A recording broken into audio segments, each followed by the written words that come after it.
Hi, everyone. Today we're going to focus on the T1 relaxation measurement experiment, where we're going to start from data and then you use the program Topspin3 to process the data and then measure it and get T1 values out of it. The assumption that we've got is that you already have data. That if you're University of Chicago, you can get this data with the experiment proton_T1. You can get this in the fully automated fashion on 401 and 402, also on the manual instruments. We also have a variety of other experiments for other nuclei. So you can get relaxation data for phosphorus and fluorine, for instance. Basically, this method works just the same for the other nuclei. So here we're in the program Topspin3, where we're going to open up our data. Take a look over here for this is the molecule carbone. We've got this one that says T1IR, that's T1 Inversion Recovery. We're going to display that in a new window. We got our data, it looks like this. It tells us that we've got 2D data because that's how it's acquired. It's called a pseudo 2D data set. We go to the FID tab. We can see all of our FIDs. We should have 16 of them.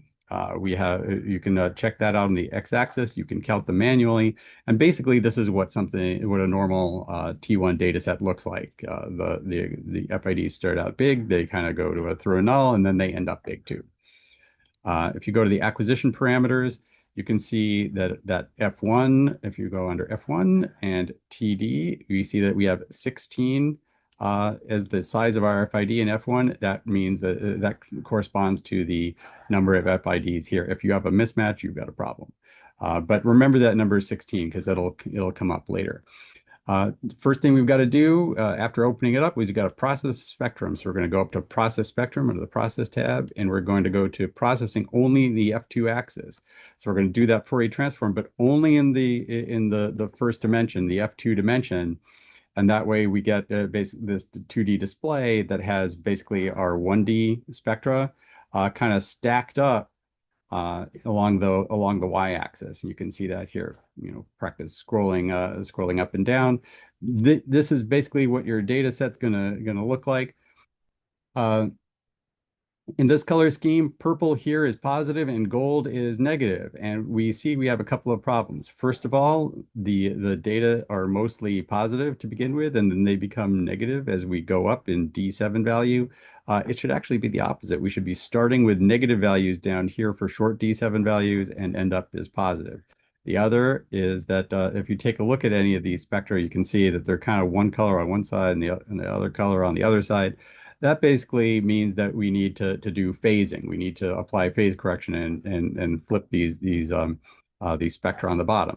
So let's go up here to where it says adjust phase. We'll just phase these like we would any other 2D spectrum, where first of all, we have this little dialog menu where we select which row we're going to look at. So I'm just going to pick this one way down to the bottom. I like to pick the first one. I'm going to right click and click add. So I'm going to add that. And now I'm going to click on this R to phase that one row. So this is the spectrum corresponding to the shortest D7 value. And here we can see that it's out of phase. We kind of knew that already. If we click on 0 to do 0th order correction, I click, hold, and drag, and it's not doing a whole lot. So let's click on this ramp up button to increase the sensitivity of the mouse. And now I make these changes, and now I'm gonna have a little bit more of an effect. I'm gonna go through there. We could move our pivot point if we wanted to, but let's just kind of leave it as is for now. So I was making some big changes, but now let's ramp down to reduce the sensitivity so I can make finer changes. So scroll up, make that look basically good, but you can see over here, these peaks over here. So this looks good around the pivot point. Now, those other peaks need first order correction. So let's do them. And basically, this is looking more or less okay, except that these peaks are all positive and they should be negative. So to flip them, we can click on that 180 button here. And now they're kind of negative. And that maybe could use a little bit more adjustment in 0th order phase. All right, so basically this looks okay. So for now, we'll click on the save and return. We get back to our 2D dialog and we don't need to do anything with the columns. So let's just return out of there. And now this is what our spectrum looks like. But if we scroll up to kind of see what's going on down toward the baseline, we can see we probably need to do some baseline correction if we take a look at the noise on our base plane there. So let's go up to advanced correct baseline, but there's a catch. We have to do that only in F2, automatic polynomial in F2. We do that, and now we've corrected the baseline here, and now things are looking really good. That baseline looks pretty flat. There's one more thing to do here, and that is to do your future self a favor, and let's do chemical shift referencing here. I have TMS in this sample, which I love because IUPAC approves of it. And so let's zoom in on this T1 peak. You can see it's not at 0 ppm. So let's click on calibrate axis. We're going to put our cursor over here. It could be basically anywhere vertically, but it's got to be precisely on the peak horizontally. We're going to reference that in F2. We're going to say that that is 0 ppm because that's where IUPAC says TMS should be. And now it's referenced. And now the peak there is at 0 ppm. And that is great because if you save that to the end, you're going to come up with a bad T1 measurement table, and that's not going to be right. Okay, so now our spectrum is all set so that we can do, you can see that we've got peaks that are negative here, they go to positive, and we kind of have nulls at different places for different protons. Now let's go to analyze, and we'll go to dynamics. T1, T2, we'll actually just start doing some real measurements. Those things blinked. We're going to click on the FID button, which is kind of weird because what we're going to do is actually select a spectrum. We're going to pick a spectrum. Now, for familiarity's sake, let's click number 16. So we're going to take the spectrum that has the longest T1. And for our next step, because the next thing we're going to do is we're going to integrate. And for whatever reason, Topspin often, when in my hands, likes to blink out those T1, T2 parameters. So we're just going to go back up to dynamics, T1, T2.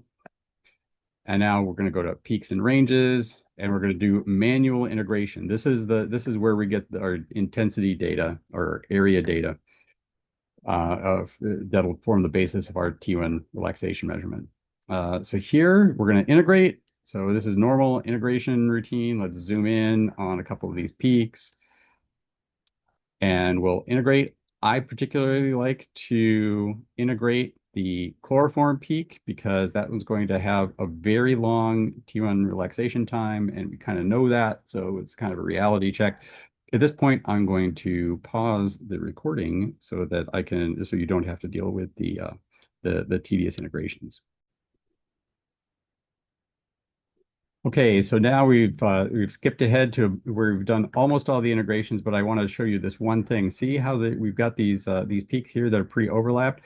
It's not going to make a lot of sense to integrate that area O overlap. So let's instead click, hold, and drag and integrate just part of the multiplet. It doesn't really matter here that they're non-integer value. We just care how the intensity changes with D7 value. Okay, so we did that. Let's stop the integration. We can see we did this. Note that I also integrated TMS because that can be kind of an interesting reality check. At this point, we don't click on either of these buttons. We're going to click on this floppy disk A icon. We're going to do save region as. We're going to export the regions to the relaxation module. Okay, and now we've got data somewhere in a table that we can work with. Now we're going to click on where it says relaxation. And it flips through a few things. We got our relaxation parameters here. We can see we're not seeing any spectra anymore. We're seeing like this little point, and this is going to, this will be clear in just a second. So let's click apply and OK.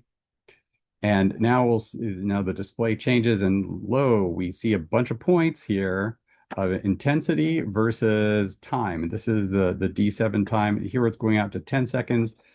Let's click on the little 4 arrows button, and so we'll squeeze all the points into our field of view, and we can see all the points here for this one peak. For peak number 1 at 7.267, which is really chloroform. We haven't really done any analysis here yet, though. Okay, let's go back to our T1, T2 measurement. So we did relaxation. We can do fitting. We can go back and we can change all these parameters if we like. Then we can go to calculation. It's advising us whether to choose intensity or area, and so we'll click on that. And so right now it's done our first fit based on the intensity of peak number one at 7.267. Notice it did not do peak two or any of the others. It only did peak one, and it's giving us a T1 value of 8.27 seconds. Well, and that's for chloroform. So that's pretty long, but notice it's like not really plateaued here. This isn't the greatest of measurements, but we don't really care because it's just chloroform. The other thing is we should probably be doing this with the integrated area. And oops, now I've selected area, we don't have a fit anymore. That's because it didn't fit for area. It only had fitted it for intensity. So we click on this little green arrow there. If it's just one arrow, then we just do the one fit, and we have a T1 and standard deviation over here. If we click on the two arrows one, though, it does the measurements for all of them. So this is great. We now have T1 values for all of our peaks. And the very first one that's going to show you is the last one. It says here that this is region 12. So this is TMS, and it's got a T1 value of roughly 5.3 seconds. And you can kind of scroll through. You can see that if you scroll up, that's chloroform. If we go to these others, like we get this one that's nice and short, we can see that at region 7 is has a short one, but we can see that this has got a T1 of 2.2 seconds roughly, and then it kind of goes up in a nice decay, and then it plateaus very nicely. So you can rely on this measurement being pretty accurate. We're almost done here. At this point, what we can do is we can either click on this little eye thing where it says show report, or we can click on this report up here. And now we actually have a full report with all of our data. We've got our T1 measurement and our standard deviation in there. And here we kind of have raw data and fitted data, and we have that information for all these different peaks. Um, I There is a file save as thing, but I recommend you don't do that because Bruker's gonna want you to put it in some funny way, and I've had problems with that. So I would instead advise you to just copy to highlight everything and then click copy and then paste it into your favorite text editor, Word or file editor or whatever, and then you have it and keep it with your data. And basically, you are now all done.